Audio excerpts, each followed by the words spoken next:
We are 7 weeks and 4 days along, and I said today I would talk about my previous pregnancy because this is the time in my previous pregnancy when we saw our baby on the ultrasound.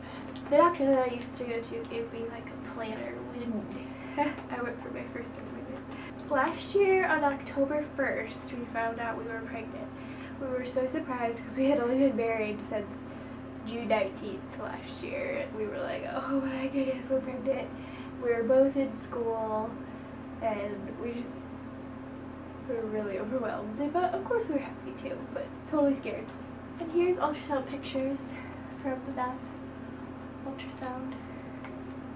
It was a really hard time, and then it was a really hard time when we were like, okay, like we're totally trusting God that this is all gonna work out. I mean, it's not like we're gonna live on the street and not have any food, but it felt like it a little bit.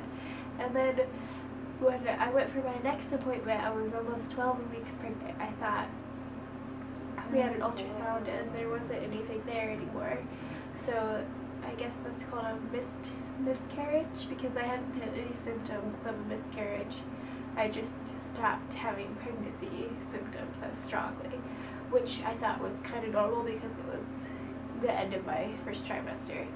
It was devastating because we were so surprised, and I guess surprised is the bad word.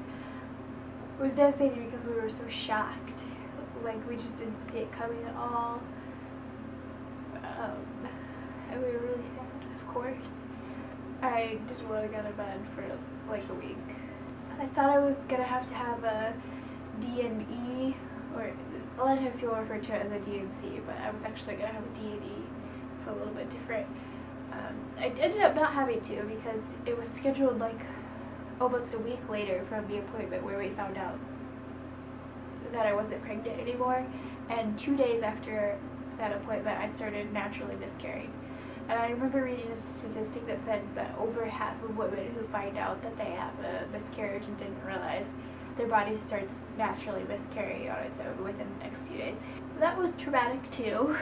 I don't know if you know very much about having a miscarriage, but it is like, it's a little bit like childbirth, they say, but obviously it's less. But mine was pretty bad. I ended up having to go to the emergency room and they gave me fluids through an IV and stuff, but it was okay. Obviously I'm fine, and we didn't have any complications.